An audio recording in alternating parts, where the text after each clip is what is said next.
Welcome, and my name is a Bocoin K800, and today I will show you how to enable power saving mode.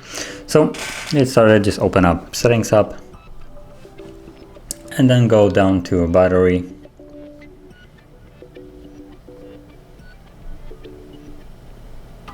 It's right here, kind of already passed it.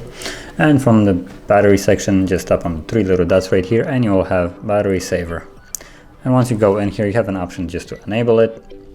And you can just flip it on and you have a basically now red status bar indicating that the device is in battery saving mode, meaning that basically it's now in the power saving mode.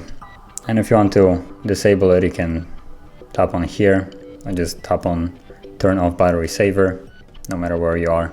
But to enable it, you always have to go through the settings. So I can just now this and it's now off. So that is basically how you enable power saving mode, and if you found this video helpful, don't forget to hit like, subscribe, and thanks for watching.